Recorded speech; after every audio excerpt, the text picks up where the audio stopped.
Queridos, eu quero pedir a atenção de todos. Nós vamos ministrar essa manhã uma palavra muito necessária, muito importante, é uma palavra de reflexão, uma palavra que nos convida a refletir acerca do nosso coração.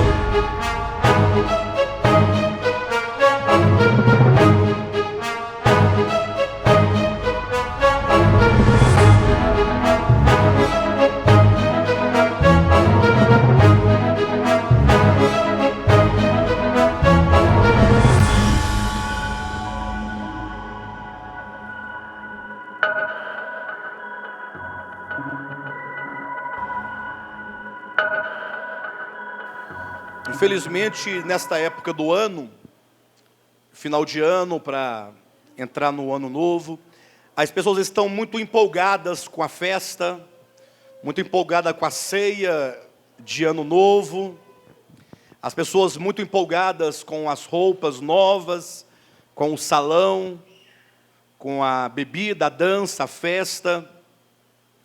E infelizmente, por essas razões, acaba que passa despercebido o que é mais importante, que é a essência da vida. Momento em que nós deveríamos parar um pouco e fazer uma reflexão acerca do nosso viver, do nosso coração. Há muito que ser revisto na nossa vida. E eu ontem, preparando alguns textos para poder ler com os irmãos aqui nesta manhã, me lembrei do primeiro parágrafo de um livro de Machado de Assis, o primeiro romance que Machado de Assis escreveu, chamado Ressurreição. E eu lembrei desse primeiro parágrafo, aí eu peguei o livro e fui dar uma olhada nele, e eu pensei, eu não posso deixar de ler com a igreja, ou para a igreja, esse primeiro parágrafo, que traz uma reflexão maravilhosa. Então eu vou compartilhar com os irmãos a leitura, coisa pequena, bem pouquinho, mas que vale a pena ouvir. Há uma linha tradicional da literatura, da historiografia da literatura brasileira, que classifica Machado de Assis, no seu primeiro momento de escritor, como sendo um escritor romântico. O romantismo brasileiro, e tem que ressaltar brasileiro, porque há vários romantismos, né? Há o romantismo alemão, o romantismo francês, o romantismo americano. E o romantismo brasileiro traz uma espécie de projeção de uma visão utópica das coisas. É como que o romantismo brasileiro, projetasse, por exemplo, uma mulher ideal, é um tipo de idealização, sabe? Aí começa a descrever toda a beleza utópica de uma pessoa que não existe. Então, como classifica o Machado como sendo um romântico, sobretudo porque Ressurreição é a primeira obra que ele escreveu, há quem não tenha o mesmo parecer, que ele seja romântico. E isso é percebido logo no primeiro parágrafo desse livro. E alguém poderia perguntar, pastor, mas é aula de literatura ou é a pregação da palavra? Mas é exatamente essa visão romântica da coisa, essa idealização, essa projeção utópica das coisas, que nos tira a sobriedade e a sensibilidade de perceber a essência das coisas. Então o crente passa o ano inteiro dizendo, está amarrado, passa o ano inteiro dizendo, receba a vitória, passa o ano inteiro dizendo que está dando tudo certo, porque é uma visão utópica do Evangelho. Eles veem o Evangelho como algo mágico que resolve a vida das pessoas sem que elas sejam outra pessoa, sem que seja preciso elas nascerem de novo. Então não há Evangelho sem novo nascimento. E não há novo nascimento sem que haja morte. Então, essa ideia de ficar projetando, uma visão meramente utópica, idealista da verdade, quando as vidas das pessoas não correspondem àquilo que elas estão dizendo acerca de Deus.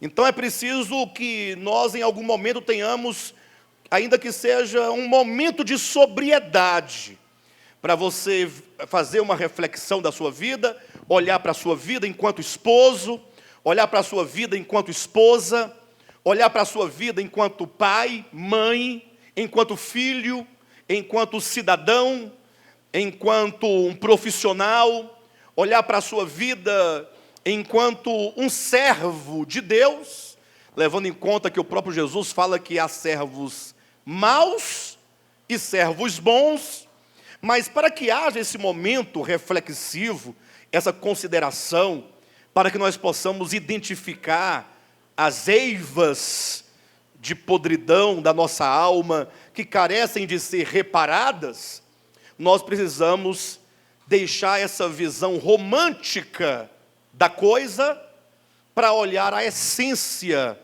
real dela. Interessante que às vezes Deus tem que enviar um corvo para alimentar um profeta. Às vezes Deus tem que mandar um Machado de Assis, que talvez dentro dos parâmetros, dos moldes do cristianismo, não se poderia chamar cristão, embora fosse um católico, mas de acordo com a visão evangélica, ele não seria, para nos dizer algo tão bonito e tão interessante. Ele começa nos enganando. Como assim? Ele começa com uma descrição utópica da vida, para chegar no finalzinho do parágrafo, desferir o golpe contra essa visão utópica. Ele começa com a descrição romântica do primeiro dia do ano, para que o leitor fique empolgado no seu espírito romântico, para ele chegar no finalzinho do parágrafo e desconstruir o seu romantismo, a sua utopia, e te chamar a uma visão clara acerca da verdade. E ele começa assim dizendo, olha, naquele dia, já lá vão 10 anos, o doutor Félix levantou-se tarde, olha a visão romântica, utópica, abriu a janela e cumprimentou o sol. Bom dia, sol. Imagina. O dia estava esplêndido, uma fresca bafagem do mar vinha quebrar um pouco os ardores do estio. Algumas raras nuvenzinhas brancas, finas e transparentes. A linguagem romântica mesmo para a gente apaixonado, o apaixonado que não enxerga. Apaixonado vê, né? A pessoa está apaixonada, o jovem apaixonado, ele olha para a moça por quem ele está apaixonado, ele vê a mulher mais linda do mundo. E ninguém vê essa beleza, só ele. É porque ele está iludido. É aqui, ó. Algumas raras nuvenzinhas brancas, finas e transparentes, se destacavam no azul do céu. Chioreavam na chácara vizinha à casa do doutor algumas aves afeitas à vida semi-urbana, semi-silvestre, que lhes pode oferecer uma chácara nas laranjeiras. Parecia, e aqui ele começa com a sua pitada de realidade, parecia. Se parecia, não é. Parecia que toda a natureza corroborava na inauguração do ano. Não é assim que nós ficamos, né? Primeiro dia do ano, todo mundo alegre. Uma sensação de mudança, uma sensação de novidade. E o pior é que o primeiro dia do ano nem sabe que ele é o primeiro dia do ano. Não disseram para ele que ele é um dia especial. Ele só sabe que ele é um dia como qualquer outro dia. Cadê? Parecia que toda a natureza corroborava na inauguração do ano.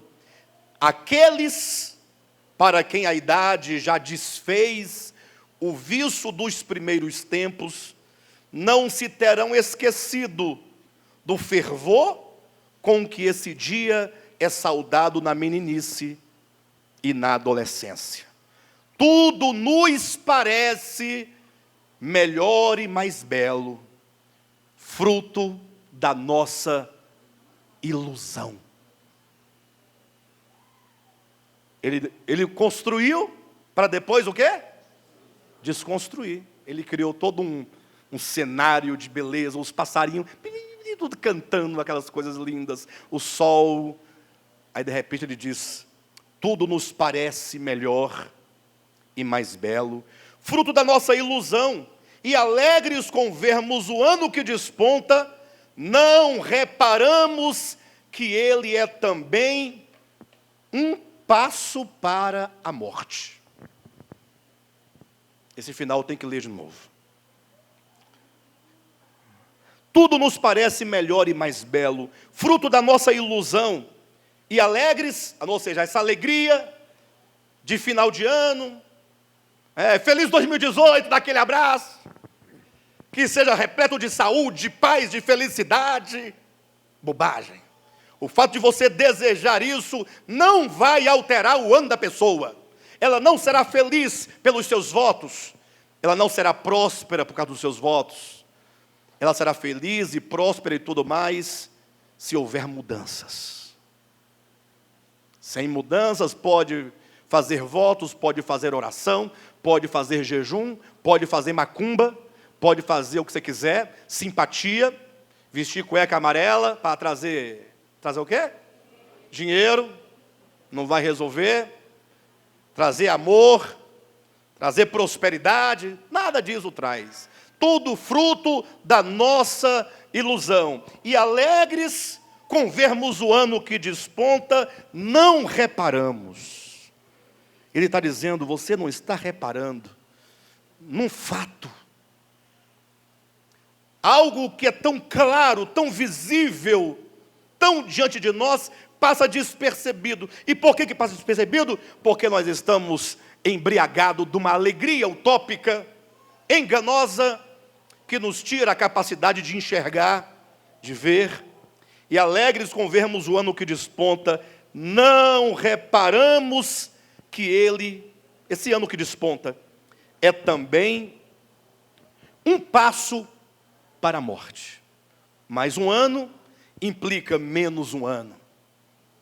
Ora, se estamos felizes porque inaugura-se 2018, é porque 2017 passou. Passaram muitas oportunidades. Talvez nós tenhamos perdido o ano todo de 2017. Não digo que seja isso, mas é provável que nós tenhamos gasto este ano que se passa, com muitas coisas que não agregam para a vida eterna, que talvez nos deram bons momentos e momentos de alegria, uma alegria temporal. Talvez nós tenhamos, quem sabe, passado por lutas e provações e angústias, ou talvez ganhamos algum dinheiro, fizemos algumas festas, alguns eventos, mas a questão que eu pergunto é, quanto do que nós realizamos foi agregado, somado, amalgamado ao nosso espírito humano, de sorte que nos faz pessoas melhores, e que nos projetam para uma perspectiva melhor, no sentido da nossa essência. Então, ao invés de nós ficarmos dando os parabéns e felicidades, que tal se nós tomarmos esse dia por reflexão? Por reflexão. E pararmos para olhar para trás. É importante que você olhe para trás. E olhar para frente. Há um Deus, lógico, não é o Deus vivo, nem o Deus verdadeiro, é um Deus da mitologia, ao qual nós não adoramos e não cremos. Mas ele tem uma característica interessante, é chamada Deus Jano. Jano. Quem já ouviu falar no tal do Deus Jano? Um dos deuses do Olimpo. De onde vem o nome janeiro?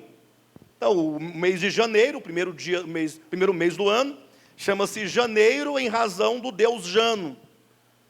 Isso porque esse Deus, ele tinha duas faces. Uma que olhava para frente, a outra que olhava para trás. E isso traduz aqui uma verdade essencial. Embora nós não tenhamos nada a ver com os deuses do Olimpo, não tenhamos nada a ver com isso, mas a lição que nos traz é importante, porque quer dizer que esse primeiro momento do ano, esse início, implica que você olhe para trás, para saber onde foi no seu passado que você errou, quais foram quais as circunstâncias ou em que áreas da sua vida você deixou a desejar. Eu particularmente, o pastor de vocês, Alexandre Rodrigues, não o pastor de vocês, mas o pastor que coopera com vocês, porque o nosso pastor é Jesus Cristo, não é isso? Mas o pastor que coopera, alguém que está junto com vocês, cooperando na caminhada. Eu mesmo passei por muitas dificuldades. O ano de 2017 para mim foi um ano muito difícil, mas muito, talvez tenha sido o ano mais difícil dos meus 43 anos de idade. Não sei o que foi para você. Mas, por outro lado, talvez tenha sido o melhor ano da minha vida. Isso porque as lutas pelas quais eu passei me ensinaram coisas. Eu pude me conhecer melhor em várias áreas do meu comportamento, do meu caráter. E conhecendo, porque quando você passa por lutas, mas você é capaz de refletir, isso pode se tornar uma coisa boa, porque você então agora pode olhar para frente, projetando mudanças essenciais no seu coração, na sua alma, no seu viver. Os irmãos, imaginem que quando nós quebramos o ídolo, quem lembra do quebrar o ídolo em 2013? Salvo engano. Lembra? Que nós lá em Taguatinga, nós quebramos o ídolo hoje. Irmãos, quebrar ídolo foi muito bom, mas como nós estávamos todos presos dentro de uma garrafa, a vida inteira, com aquela rolha, aquela pressão, quando soltou a pressão, pensa num rebuliço que deu na vida de todo mundo, da maioria. Mas aí nós fomos nos conhecendo, nos vendo, aí começamos a pensar, a refletir, falou assim, tudo é uma questão de equilíbrio. Tudo é questão de equilíbrio. Qualquer polo, qualquer extremo é muito perigoso. O equilíbrio é o único lugar, ou que seja, o centro, é o único lugar em que se tem segurança, que não se vai cair nem para uma extremidade, nem para outra. Falando do Deus Jano, que ele tinha duas faces, uma que olhava para frente e outra para trás, eu também me lembro de um texto bíblico, de 2 aos Coríntios, capítulo 5, versículo 10, quando Paulo, falando acerca da nossa vida humana, ou do nosso viver aqui na terra, ele diz o seguinte, porque importa que todos nós compareçamos diante do tribunal de Cristo, para que cada um receba segundo o bem ou o mal que tiver feito. Olha que palavra maravilhosa. Importa que todos nós compareçamos perante o tribunal de Cristo. Interessante que a palavra tribunal, aqui nesse texto, é uma palavra grega, bema, uma palavra usada pelos gregos, não no contexto bíblico exatamente, mas no contexto do cotidiano. Os gregos, de uma maneira geral, usavam esse termo bema. Bema quer dizer literalmente um degrau. Um degrau. Ou seja, um pequeno degrau no qual você avança para se pôr ali sobre aquele degrau. Os gregos entendiam essa palavra no seu dia a dia como sendo um tipo de reflexão e de juízo que se fazia nos lares, no último dia do ano. Ou seja, os gregos tinham o costume de, no final do ano, cada família se reunir. Um exemplo, se eu puder tomar um exemplo hipotético, o Gilmário, né? Fala, Nil, vem aqui Júlia, vem aqui Luísa, Vamos nos reunir aqui, nós quatro aqui. A mesa, né? O Moisés, né? Chama a Emília, o Pedro e a Ana. Vamos nos assentar aqui, nós quatro. Vamos ter um bema, um tribunal familiar. Ou quem sabe o Alexandre, a Jane, a Michele e a Manu, né? Silvia e a sua família. Enfim, pense você. Quem sabe o Rainero, eu vi o Rainero ali. Cadê o Rainero? O Rainero, Edilene, Guilherme e a outra. Os quatro sentados à mesa.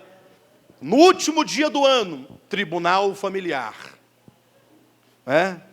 Imagine só, Jusileide, Eunildo, Miguel, Gabriel e a Késia, os 5. Vamos nos assentar aqui para o bema. E interessante que quem presidia, Gilmário, esse bema, esse momento, era o filho mais velho, se estivesse na maioridade. E ali eles iam conversar e refletir o que eles fizeram ou deixaram de fazer no ano que estava encerrando. Eles paravam para refletir, para discutir e para projetar as mudanças para o próximo ano. Ou seja, o que aconteceu que nós podemos melhorar? Ou o que aconteceu que nós podemos evitar? Ou o que aconteceu que nós podemos adquirir, que não foi adquirido, que pode ser aperfeiçoado, que pode ser mudado? Então, infelizmente, o mundo ocidental acabou ganhando, né, essa visão utópica, essa visão romântica da coisa, e nós perdemos o momento desse bema, dessa reflexão. E nós queremos fazer aqui esta manhã um bema, portanto. Que tal? Reunidos e conversar um pouco acerca do que fizemos, do que não fizemos. Isso cada um fará por si. Na medida que você ouvir as minhas colocações, os textos que serão lidos, você vai refletir sobre você. E ao refletir, você poderá fazer o seu juízo. Paulo fala uma coisa interessante em 1 Coríntios, capítulo 11. Ele falando sobre alguns crentes que já haviam morrido, em razão da disciplina de Deus, outros que estavam enfermos, outros fracos. Ele diz, olha, só existe isso, tal fraqueza, tal enfermidade ou tal morte, porque nós não nos julgamos a nós mesmos. Porque se nós nos julgássemos, nós não seríamos julgados por ninguém. Ele está dizendo, é possível que nós evitemos muitos transtornos na nossa vida. Quem aqui quer evitar transtornos no próximo ano? Fala a verdade. Evitar dificuldade financeira. Olha. Evitar dificuldade sentimental. Evitar problemas maritais, conjugais. Evitar problemas espirituais. Então, Paulo diz, se nós nos julgarmos a nós mesmos, não seremos julgados por ninguém. Então não é momento de você pensar, puxa, aquele irmão deveria estar aqui para ouvir essa palavra. Não, eu estou aqui para ouvir essa palavra. Cada um fazer deste momento o seu momento de reflexão, de autorreflexão, para então, em nome de Jesus, nós projetarmos um ano novo, que seja verdadeiramente novo. Que o velho ano não se repita no próximo ano. Eu quero, portanto, pedir que os irmãos abram a escritura no livro de Salmos. Salmo de número 39. Salmo de número 39. É um salmo belíssimo, em que Davi, ele ora coisas essenciais. Eu quero ler com vocês a partir do versículo 4. Eu vou ler do versículo 4 até o versículo 7. Davi dizendo a Deus, é uma oração. Ele diz: dá-me a conhecer, Senhor, o meu fim. E qual é a soma dos meus dias? Então ele começa dizendo: Senhor, eu preciso de conhecimento. Eu preciso de revelação. O primeiro ponto é que nós precisamos de revelação. Muitas vezes nós estamos com os olhos do coração fechados. Estamos com os olhos do coração cegos. Não conseguimos enxergar coisas básicas e fundamentais. E Davi, portanto, na sua oração, ele diz: Senhor, eu preciso que o Senhor me dê visão, dá-me conhecimento.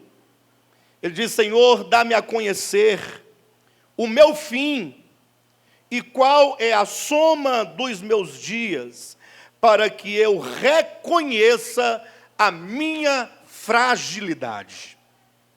Então ele pede: Senhor, eu preciso de conhecer, para que conhecendo eu reconheça. Falta-nos reconhecimento de muitas coisas.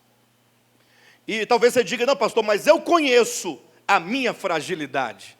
Eu sei que eu sou frágil, eu sei que eu sou mortal. E é verdade, qualquer ser humano em sã consciência jamais vai declarar: eu sou imortal, eu estou isento da morte, isento da fraqueza. Nenhum ser humano diria isso alto e bom som, com sã consciência. O problema não é que nós sabemos disso intelectualmente. O problema é que nós não sabemos disso espiritualmente. Ou seja, não basta que você saiba intelectualmente acerca de algo. Isso que se sabe pelo intelecto precisa lançar raízes no coração. Somente quando a verdade é revelada no coração é que ela gera frutos para Deus. E está aí a parábola do semeador como prova disso. Se os irmãos lerem, diz que o semeador, que é o próprio Cristo, saiu a semear. Então o semeador é o mais excelente. Então não pode se culpar o semeador. Pode? Quem era o semeador? Não é o Filho do Homem? E ele não é o semeador por excelência? Ou sendo o semeador como um símbolo do pregador, daquele que fala, que ministra a palavra, há algum pregador melhor do que o nosso Cristo? Então não se pode culpar o pregador, como já dizia o padre Antônio Vieira no seu sermão Quarta-feira de Cinzas. Desculpe-me, o sermão 60ª, né? A 60ª é o sermão do Vieira que trata dessa passagem da parábola do semeador, e ele diz que o problema não está no semeador, muito menos o problema está na semente, porque a semente, diz o texto, é a palavra do reino. Eu pergunto: tem palavra mais fiel e verdadeira do que a palavra do reino? Se não tem, o problema não está no semeador, também não está na palavra. E o semeador, para que ninguém ficasse triste ou ficasse se sentindo excluído, embora ele conhecesse o coração de todos, diz que o semeador lançou a semente no coração de todos. Ou seja, em 4 tipos de solos. Mesmo naquele coração que era como que uma estrada pavimentada, com um solo endurecido pelo tráfego de pessoas, pelo tráfego de animais. Os animais iam passando naquele solo, e as carroças, os carros, e as pessoas, e os animais, e aquela terra foi se tornando uma terra batida, dura, que a semente não podia adentrar o solo, por isso a semente ficava ali na superfície. Talvez o pregador pudesse dizer: aqui não nasce, né? A semente é boa, mas não nasce, não tem como nascer a semente sobre o solo. Mas ele lançou a semente. Outro solo era uma terra rasa, superficial, porque logo na segunda camada estava cheia de pedras. Também não tinha como frutificar ali. O outro era um solo cheio de espinhos. É certo que os espinhos iam matar aquela plantinha, mas a semente caiu também entre os espinhos. mas tinha um solo que era uma terra boa. Em todos os corações foi lançada a semente. Se você observar, quando Cristo ele interpreta essa parábola, ele traz o sentido dessa parábola numa simplicidade tão simples, que por ser muito simples, muitos não enxergam. Eu mesmo fiquei anos a fio sem entender a chave da parábola. A chave. Eu entendia tudo da parábola, até inventava coisas sobre a parábola, mas o essencial, uma palavra, passava despercebido. Explicava que o espinho são as riquezas, está lá. Os espinhos é a fascinação pelo dinheiro. Ele diz, olha, aquele coração que tem uma fascinação pelo dinheiro, esse coração não conseguirá frutificar para o reino, porque a fascinação das riquezas sufoca a palavra e ela fica infrutífera. O solo rochoso, que tem pedras por baixo, até que no primeiro momento ainda nasce, né? A semente é boa, nasce, mas quando ela quer lançar raízes profundas, ela não consegue, porque caiu no entendimento, compreendeu na mente, não no coração, e não teve profundidade suficiente, morreu. À beira do caminho nem se fala, os pássaros comiam, porque ficava na superfície, o passarinho comia, então não tinha como dar frutos. Somente na boa terra, e é lá que tem a palavra-chave, diz o seguinte, a boa terra, olhe para mim por um momento agora, atenção, é o coração que compreendeu a palavra do reino. O coração que compreende, produz fruto. 30, 60, 100 por 1. Então, olha que está o problema. Se o coração que compreende é o que frutifica, os demais não compreenderam, por razões diversas. Aí você pode falar que uma das razões é a riqueza, representada pelos espinhos. Outra razão é uma vida superficial, representada pelas rochas que tornavam o solo superficial. Um outro problema seja o curso do mundo que pavimenta uma estrada no nosso coração e o torna insensível. E aí você pode agregar quantos exemplos você quiser. Cristo citou 3 tipos de solos, mas existem dezenas de tipos de solos. Ou seja, existem dezenas de justificativas e de razões porque nós não produzimos frutos. Mas só tem uma razão porque se produz fruto: a compreensão. E essa compreensão não é compreensão intelectual. É a compreensão do coração. É como o apóstolo Paulo diz em Efésios, capítulo 1. Ele diz, a partir do versículo 18, que ele orava pela igreja de Éfeso, para que o Pai da glória concedesse àquela igreja, àquele povo, olhos do coração, para que eles enxergassem, que Deus abrisse os olhos do coração, para que eles entendessem, olhos do coração. O que tem que ser aberto são os olhos do nosso coração, porque às vezes nós lidamos com o ministério da palavra de Deus, e lidamos com o ministério apostólico de volta à palavra, no âmbito da intelectualidade. Ficamos às vezes felizes pelo nível de palavra, de compreensão, de revelação, no âmbito da compreensão meramente intelectual, numa palavra estruturalista, uma palavra sistematizada, uma palavra coerente, mas e essa palavra não vai entrar no nosso coração? Não vai operar as mudanças necessárias para que se opere em nós a santificação? Querem ver uma coisa? Quantos de nós aqui não já oramos para que Deus convertesse alguém? Converteu o filho, converteu o vizinho, converteu o patrão, para Deus melhorar a esposa, para Deus melhorar o fulano, melhorar o cicrano. Não é assim? A gente ora, ora. Tem pessoas que me perguntam, pastor, como é que eu devo orar pela minha família? Que é uma receita. Aí observe.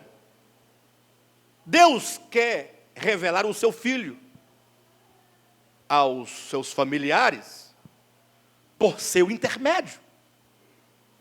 Você é o suporte da revelação de Deus. Por isso que é dito, sem santificação, ninguém verá o Senhor. Ou seja, como é que os outros verão ao Senhor, se você não tiver uma vida de santificação? A santificação não é para você. É para que uma vez você santificado, você seja uma vitrine límpida e transparente, para que as pessoas vejam Cristo em você, e você seja o testemunho da fé que você prega, para que sua palavra não seja uma mera exposição intelectual, mas que seja a expressão viva, seja Deus encarnado em você, Deus vivendo dentro de você, por intermédio de você, e os outros possam dizer, aí está um cristão, porque cristão vem de Cristo. Quando se lê o livro de Cântico dos Cânticos, se tiver a relação que se costuma dar, Salomão, um tipo de Cristo, e Sulamita, um tipo da igreja, se essa relação for real, imagine você que do capítulo 1 até o capítulo 5, a amada de Salomão não é chamada de Sulamita, só de amada, a amada, a amada, a amada.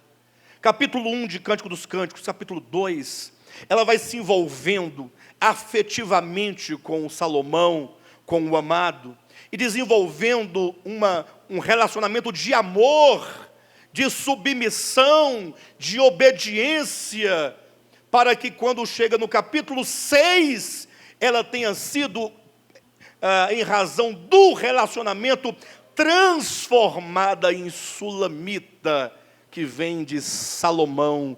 Salomão gera Sulamita. Cristo gera cristão. Cristão ou ser cristão não é fazer parte do cristianismo. Cristianismo é uma religião, uma das piores que já inventaram.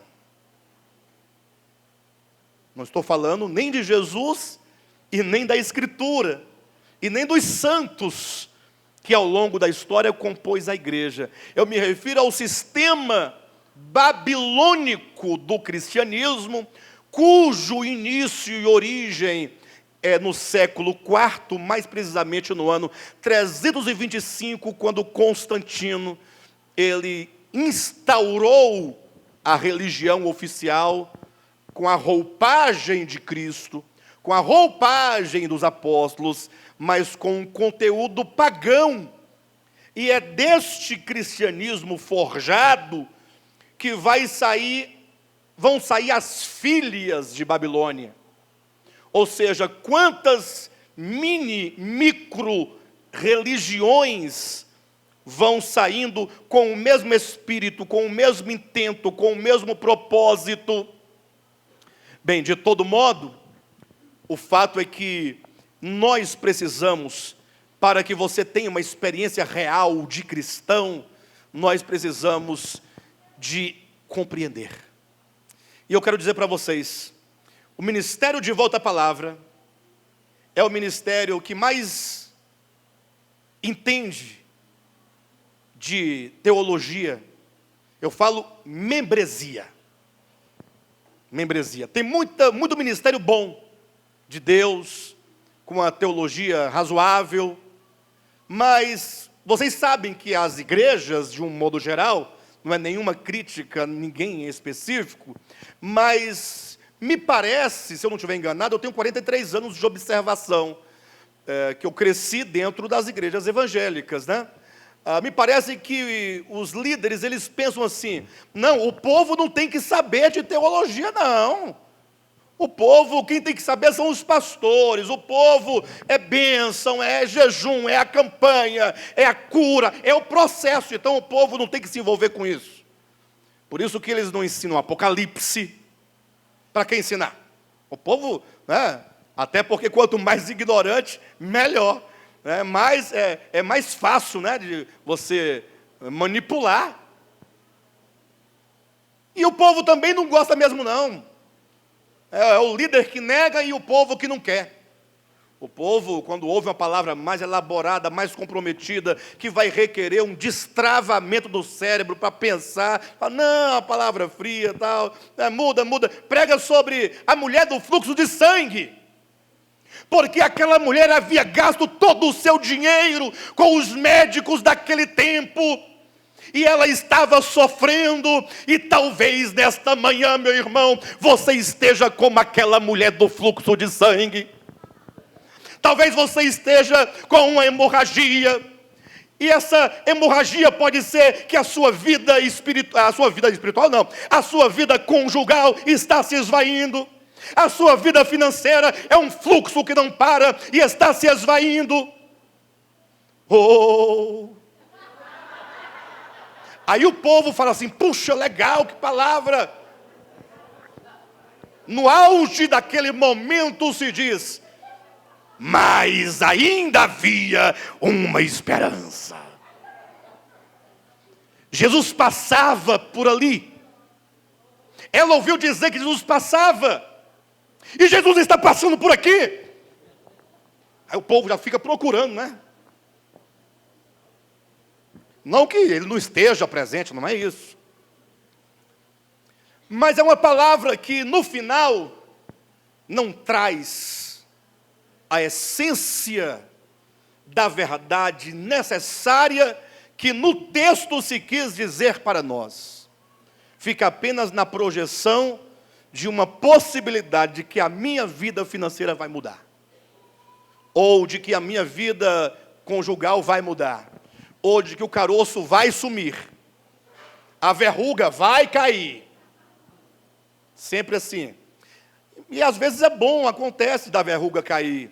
Mas se a verruga não cair, nós precisamos de ser transformados.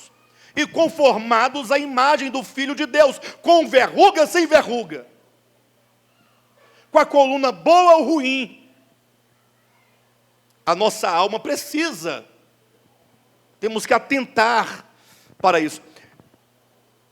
Então, sendo esse ministério um dos que muito conhece da estrutura teológica da verdade, porque nós damos a devida atenção, talvez, agora você tem que ouvir.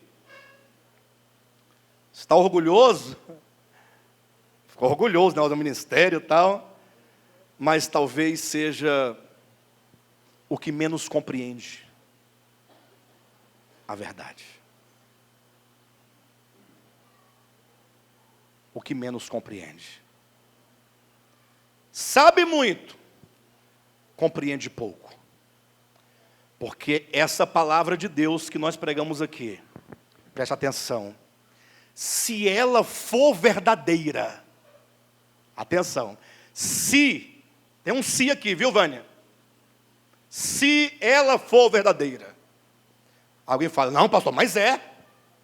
Bem, vamos colocar nesses termos para você raciocinar. Se ela for verdadeira, e ela entrar no coração, enquanto compreensão, revelação, nós não seríamos o que nós somos agora. Poderíamos ser apenas estes, nós somos mais. Se nós fôssemos somente esses 180. Gente, Brasília não daria conta de nós.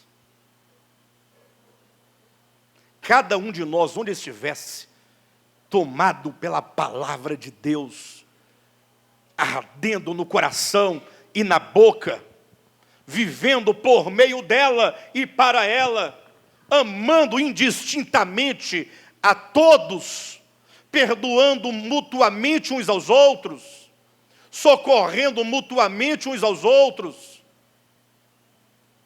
estendendo a mão, compreendendo, pregando o Evangelho. Afinal, quando eu disse, se essa palavra for verdadeira, foi o próprio Cristo que disse que quando esse Evangelho fizer o efeito que tem que fazer, cuja manifestação maior é o amor, o mundo saberá que nós somos discípulos dele. Se o mundo ainda não sabe, é porque nós estamos aquém.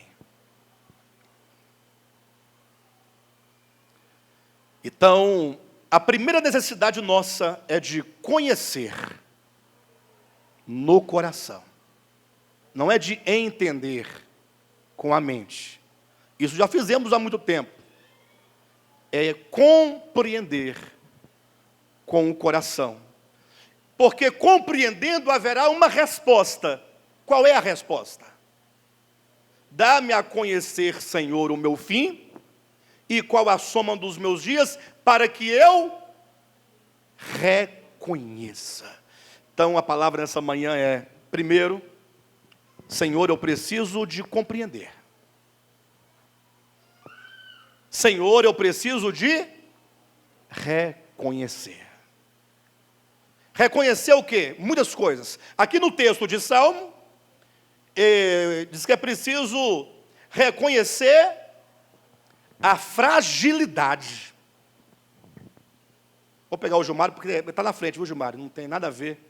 É porque quem está na frente... Não, vou pegar o Aizinho. Ah, sou bobo. Está aqui o Aizinho, eu estou esquecendo do Aizinho. Aizinho, qual que é a sua idade? 39 anos. Novo rapaz, né? Você vai viver quantos anos? Hã? Mas você não tem uma projeção de vida? 80. Ele acha que vai viver mais 50 anos. Pode até que viva 60 a mais, né? Mas você pode morrer daqui a 1 minuto. Cair aí no chão, todo mundo tentar socorrer, o Gilmar já faz logo boca a boca, e não resolver. Lógico que nós não queremos isso, né? Quero que você viva muito tempo, para ter muito tempo de oportunidade. Eu posso morrer agora também, ou posso morrer daqui a meia, posso jogar futebol e o coração velho não dá conta de correr atrás da bola e eu cair. Para os irmãos terem uma ideia da fragilidade humana, com todo o respeito à irmã Joceleide, ao irmão Eunildo, à família, mas o Miguelzinho tem quantos anos? 17. Ele sofreu um AVC hemorrágico.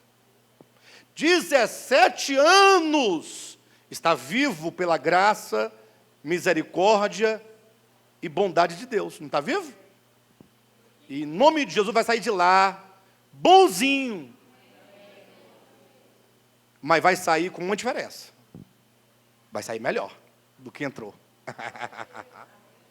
Vai sair melhor do que entrou lá dentro.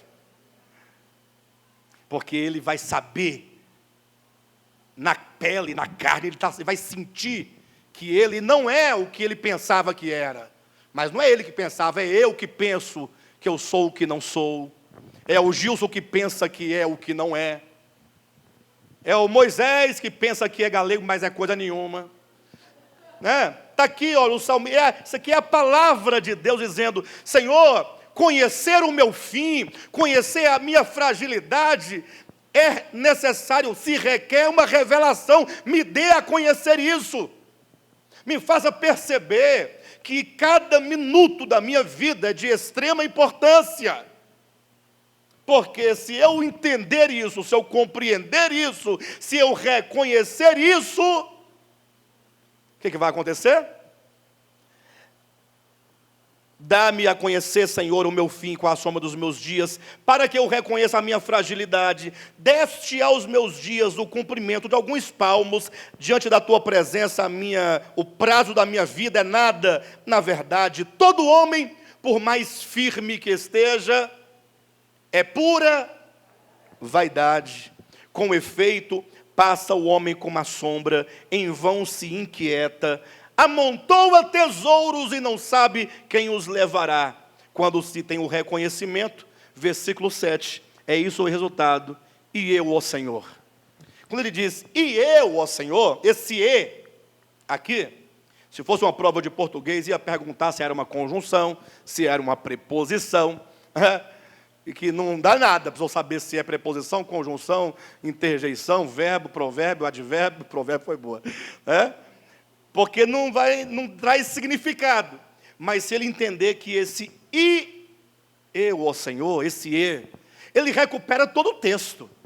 Esse e quer dizer o seguinte: Senhor, veja, o Senhor deu aos meus dias o cumprimento de alguns palmos. Você reconhece que o que você já viveu são apenas palmos? Você entende isso? Diante disso ele fala,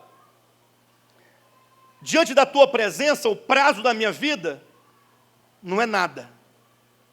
É muito pouco, é muito curto o prazo da minha vida.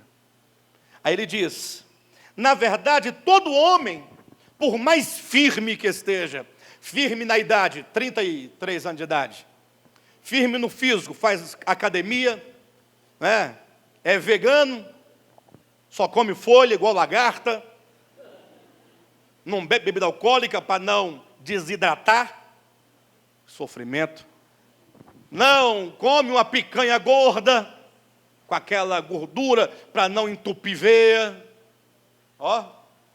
saudável, malhado, todo homem, por mais firme financeiramente, uns 100 mil reais aplicado no tesouro direto, uma poupançazinha para uma emergência, 20 milzinho na poupança, emergência, 20 mil aqui guardado, apartamento quitado, a mulher com um carro novo, o marido com um carro novo, os filhos querendo comprar o seu já, na faculdade, firme, a crise danada, não, está tudo bem, essa crise vai passar, firme financeiramente. O homem, por mais firme que esteja, ainda assim, é pura vaidade. Diante disso, ele fala, Senhor, e eu, diante desse conhecimento, diante dessa verdade, e eu, esse eu, traz essa carga, esse peso das verdades reveladas. E eu, Senhor, diante disso, só posso dizer que Tu és a minha esperança. Então, o único firme aqui é Ele. Firme de fato, porque Ele está solidificado na rocha da esperança que é Deus. Maravilha. E o resto? Não, o restante não é segurança.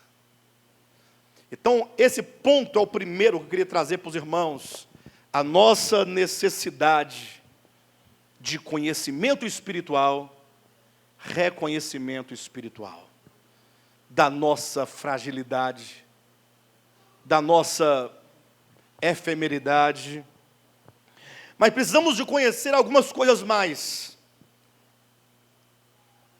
E de reconhecer algumas coisas mais. Ezequiel. O fato é que você, não se esqueça, nós estamos aqui no Bema, viu? O Bema é a reflexão, você tem que refletir. Será que eu estou dentro desse princípio ou não? A reflexão é sua. Quando Deus chama Ezequiel para ser profeta, você sabe que profeta, na Escritura, não significa aquele que prevê futuro, né? Vocês sabem disso, né? A palavra profeta, no hebraico, no grego, quer dizer aquele que fala, aquele que anuncia. Dizer que Ezequiel é profeta de Deus quer dizer que ele foi ao povo levando a Deus uma mensagem, falando por Deus. Sempre quando se fala por Deus e da parte de Deus, há um profeta. E quando Deus envia Ezequiel, Deus adverte Ezequiel acerca do que ele iria encontrar pela frente. E está aqui a partir do versículo 1 de Ezequiel 2. Esta voz me disse: filho do homem, põe-te em pé e falarei contigo. Então entrou em mim o Espírito quando falava comigo e me pôs em pé e ouvir o que falava. Ele me disse: filho do homem, eu te envio aos filhos de Israel, às nações rebeldes que se insurgiram contra mim. Eles e seus pais prevaricaram contra mim até precisamente ao dia de hoje. Versículo 4. Os filhos são de duro semblante e obstinados de coração.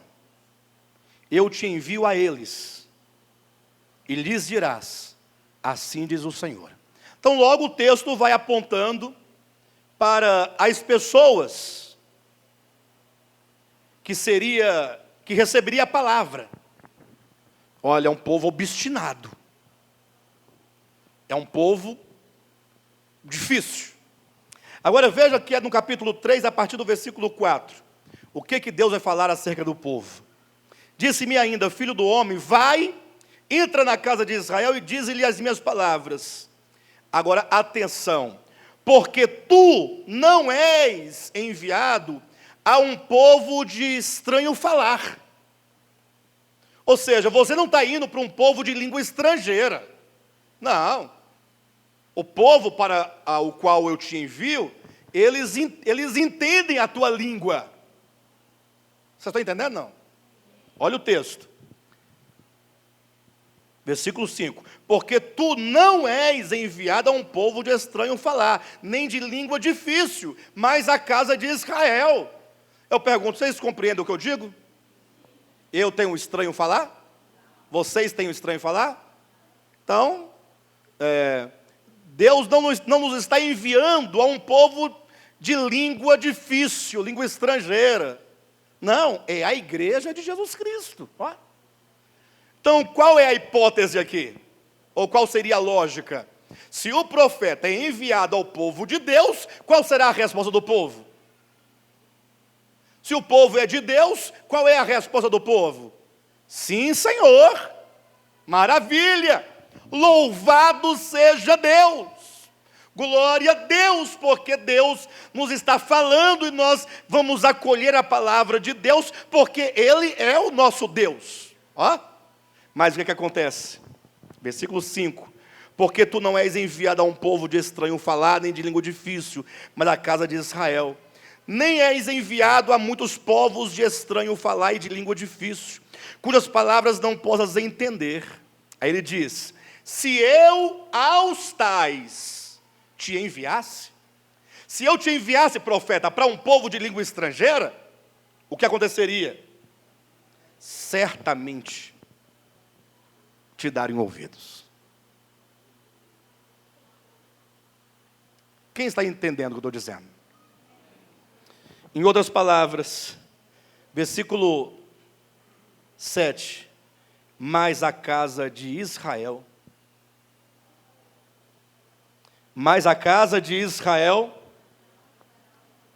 não te dará ouvidos. Eu pergunto para a igreja, em nome de Jesus, me ouça por um momento. Por quê? Os irmãos acham essa palavra aqui de Deus coerente? Coerente com as relações? Deus, profeta de Deus e povo de Deus. É coerente? Não é coerente? Deus, o verdadeiro, chama o profeta de Deus verdadeiro para falar com o povo verdadeiro do Deus verdadeiro. Não era para eles ouvirem ou não era? Então não é coerente com as relações, não. Mas é super coerente com a realidade que vivia o povo de Deus. Olha, se eu enviasse você para um povo de estranho falar, de língua diferente, complicada, difícil de se entender, eles te dariam ouvidos. Mas a casa de Israel não vai dar. Você vai, eu estou te enviando, você vai falar, eles vão entender, mas não vão ouvir com o coração. Isso porque no mesmo livro de Ezequiel, capítulo 36, versículo 26, Deus fala: eu vos darei um coração de carne. Eu tirarei de vós o coração de pedra e vos darei um coração de carne. Por que eles não ouviriam? Por causa do coração de pedra. Pensando, o que é um coração de pedra? Hein, Júlio? Coração de pedra, Júlio, o que é isso? Existe coração de pedra, pessoal? Coração de pedra, pedra? Não existe coração de pedra. Mas então isso aqui só pode ser o quê? Uma linguagem metafórica, né? É uma linguagem aqui simbólica.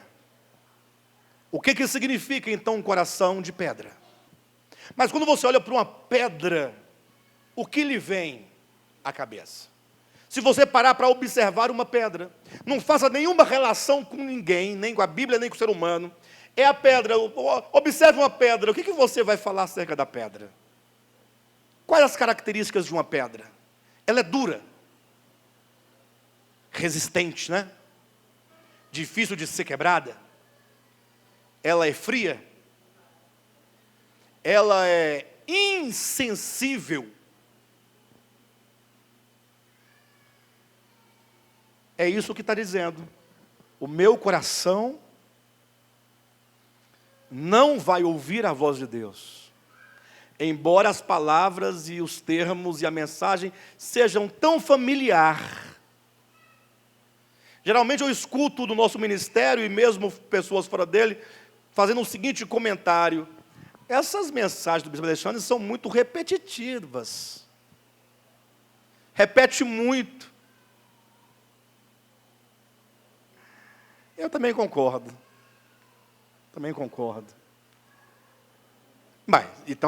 Mas se nós estamos achando repetitivas, significa que nós já vencemos essa etapa. Já podemos ir para outra etapa. Ou não? Ou nós estamos pensando que igreja é um colégio. Viu a disciplina, pronto. Próxima disciplina, tal. Me formei, meu diploma. Não, amados. Igreja é relacionamento. Não podemos ser uma igreja orgulhosa. Não podemos ser uma igreja que a pessoa aprendeu 3 ou 4 versículos, agora eu nem preciso congregar mais, já sei os versículos. Já compreendi. Um dia desse me deu uma tristeza, um pai e uma mãe me procurando, falou: olha, meus filhos não vêm mais congregar. Eu falei: mas por quê? Não, eles entenderam que a salvação não se perde.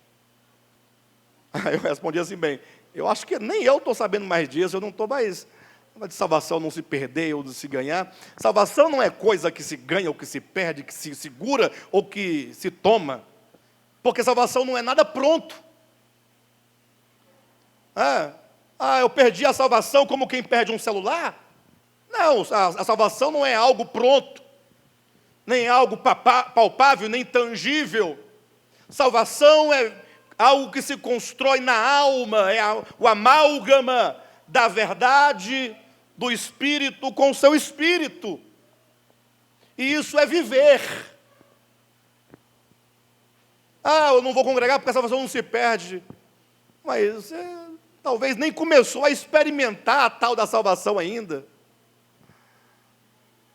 Aí nós ficamos aí, a pessoa aprende 10 versículos, aprendeu a encadear um ao outro, agora, não preciso mais, E aí, irmãos, quando o coração não sente, quando o coração é duro, meus irmãos, olha, não vai faltar, ou não vão faltar desculpas e justificativas.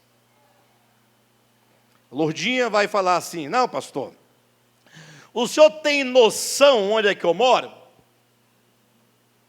Quem sabe onde a Lourdinha mora com o Jânio? Só quem já foi lá, né? Tem uma galinha caipira boa lá. mas mora longe. São 70 quilômetros de Taguatinga, lá onde eu moro, até lá. 15 quilômetros de terra, de chão. Serra desce, sobe, vai. Aí pode falar assim, não, mas eu moro longe. Ótima justificativa. Tem melhor do que essa? O senhor sabe, se fosse o senhor iria? É o bema, né? Eu dei o exemplo da lojinha, mas é hipotético.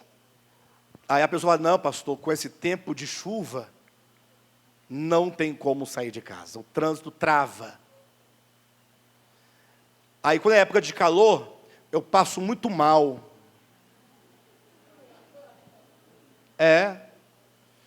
O ar-condicionado, tem alergia na igreja, ar-condicionado, alergia na ponta para o nariz. Mas se nós formos observar, nada disso nos impede de sair para trabalhar e ganhar nosso dinheiro. Não nos impede de ir para farra, para festa, tomar cerveja, dançar forró, assistir jogo de futebol, Maracanã lotado. Gilmar não gosta de ir lá, né, Gilmar? Nem o Moisés. O Aizinho. Né? Gente, quando eu vejo um jogo, eu não sou muito afeito ao jogo, né? Eu assisto, gosto, tal, mas eu fico pensando assim, puxa vida, no dia que a igreja de Cristo estiver se reunindo com aquele fervor do futebol, gritando pelo nome de Jesus, como grita pelo nome do Corinthians, vai Corinthians, vai Corinthians! A pessoa, vai Jesus, vai Jesus! Que maravilha! Um povo apaixonado pela palavra, por Cristo, pela verdade. Mas não, a gente faz um retiro desse, para trazer a igreja. Passei 2 meses falando, irmãos, 40 reais, é o bema, viu pessoal, já é bema. 40 reais, 3 dias. Aí tem quem fale, pastor, e se for só um dia, eu pago quanto? Dá vontade de responder 100. Dá vontade. Só um dia é quanto? Meu irmão, coloque a mão na consciência. Não é possível. Agora, na hora de ir para a churrascaria, deixa 200. Quer dizer, igreja não merece teus 40. Não, até porque não é para a igreja. Não é para a igreja. A igreja não está ganhando, a igreja está pagando. O que a igreja pagou aqui, cadê o Gilvan? Se eu tiver uns 3 mil de alimentação, mais 5 mil, são 8 mil. Se entrar 5 mil dos 40 dos irmãos, eu duvido. Não entra. Ou seja, o restante vai sair das ofertas dos irmãos, que vai faltar em outro lugar lá na frente. Não é? Mas aí, para ir para a pizzaria, a gente vai. Ou não vai? Come. Para ir para rodízio de churrascaria, vai? Bebe Coca-Cola? Paga quanto num tubo de Coca-Cola? 8 reais, 6 reais, 7, não é? Ou seja, coisa boa é quando não é igreja. Misericórdia. Que coração é esse seu? É de carne? Você compreendeu o Evangelho? Pois eu seria do seguinte partido: se eu não considero o Evangelho, ou não compreendo a igreja, seja pelo menos justo no que diz respeito às questões que envolvem relação de consumo. Justo. Misericórdia. Misericórdia. Nós não temos dinheiro para ajudar o pobre. Não temos. Porque os pobres não estão na nossa relação de prioridades. Antigo Testamento tem muita coisa para nos ensinar da vida prática. Quando você for recolher, fazer a sua, como é que fala? A colheita, você não colha tudo. Tem que deixar as espigas para os pobres quando passarem, colher e comer. O forasteiro está de viagem, cansado, sem dinheiro, Tem que deixar o dele. O que Deus está nos ensinando? Quanto é que você ganha? Eu ganho 1.000. Pois não deixe de separar 10 reais do pobre. Sempre, pastor, mas eu ganho 1.000, eu sou pobre. Sempre terá o mais pobre do que você. Sempre. Separa. Alguém vai precisar. Alguém vai precisar.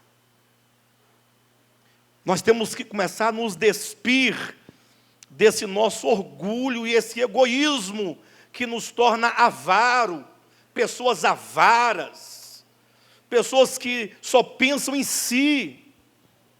Enfim, deixa para lá. O Ezequiel coloca esse coração insensível, duro, né, que não percebe, não sente. E o próprio Cristo, né, capítulo 11, abra sua Bíblia lá. E aqui o pregador é Jesus, aí que complica mais ainda, né? Olha o versículo 20, ó. Passou então Jesus a increpar as cidades nas quais ele operara numerosos milagres, pelo fato de não se terem arrependido. Vem o próprio Cristo, se encarna, se faz homem, vem ao mundo, aí começa seu ministério, sai, cura coxo, paralítico, cego, mudo, surdo, endemoniado, ressuscita mortos, faz um tanto de milagre, e o povo?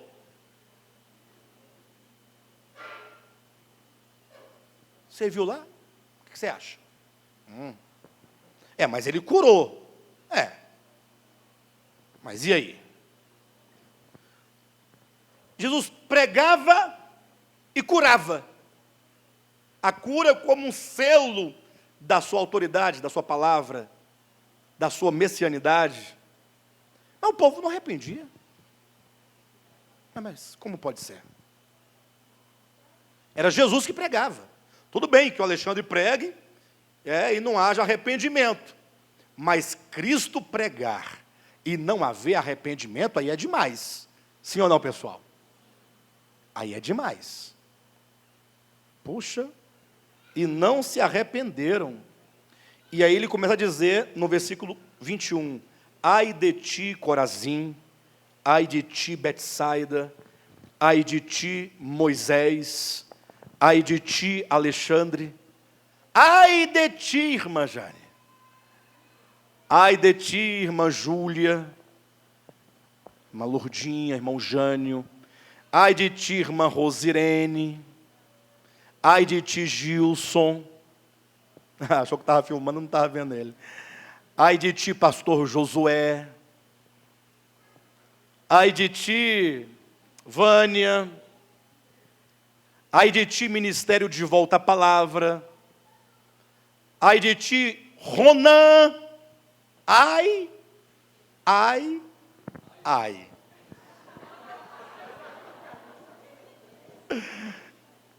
Ah, Jesus. Ai de ti. Aí a pessoa, por que ai?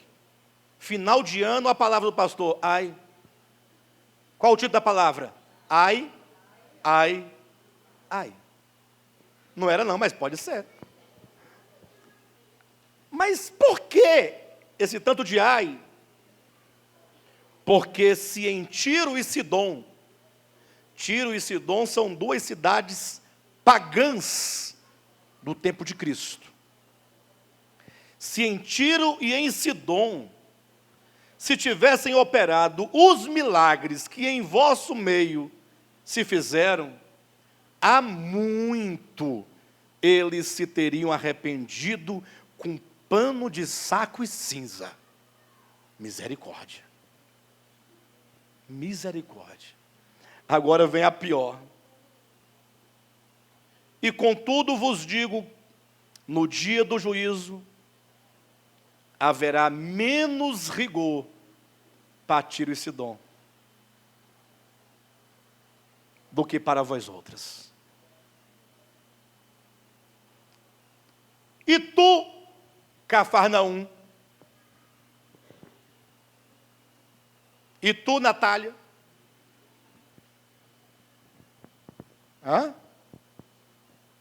e tu, Nivaldo, Gilvan, Istvan, Débora. É porque eu olho assim, eu lembro o nome de poucas pessoas. Às vezes eu sei o seu nome, mas eu não me lembro. E tu, Cafarnaum, elevar-te-ás porventura até os céus? Descerás até ao inferno. Olha a pergunta e a resposta. Tu, Cafarnaum, elevar-te-ás porventura até o céu? Descerás até ao inferno. Sabe por quê? Porque se em Sodoma, quem já ouviu falar de Sodoma e Gomorra aqui? Se em Sodoma se tivesse operado os milagres que em ti se fizeram, Sodoma e Gomorra teriam permanecido até o dia de hoje. Eles não teriam perecido. Digo-vos, porém, que menos rigor haverá no dia do juízo para com a terra de Sodoma do que para contigo. Em outras palavras, Deus tem nos dado tanto, tem nos ensinado, e portanto nós somos devedores. Paulo disse isso, não disse? Paulo disse que era devedor. Então, nessa manhã, o meu objetivo era chamar os irmãos à reflexão. Às vezes a palavra vem um pouco dura, eu sei, às vezes, né? Mas os irmãos não acham que nós precisamos rever a nossa fé? Sim ou não? Precisamos rever a nossa condição? E não há melhor momento do que esse, final de ano, ao invés de nós ficarmos olhando aí, conforme diz lá no início, né, o Machado de Assis, no seu texto, as nuvenzinhas finas e brancas, os pássaros chiureando na chácara vizinha, as aves semi-silvestres, semi-urbana, é hora de nós abrirmos mão da nossa ilusão, abrirmos os olhos e falar: Senhor, eu preciso ver, eu preciso compreender no meu coração. E aí, nós temos aí mais um ano. Então essa passagem ela implica, primeiro, menos um ano que se foi, mas implica mais um ano que nós temos à frente. E nós poderemos fazer diferente. Nós poderemos. Se você quiser e acreditar. Se você quiser, Cristo vai querer. Se disseres sim, Ele te dá poder. Que o seu único propósito de vida nesse próximo ano seja ser uma pessoa diferente. Porque sendo uma pessoa diferente, tudo será diferente. Se formos o mesmo, tudo será o mesmo. Então, que fique essa palavra aqui de reflexão para todos vocês. Tá bom?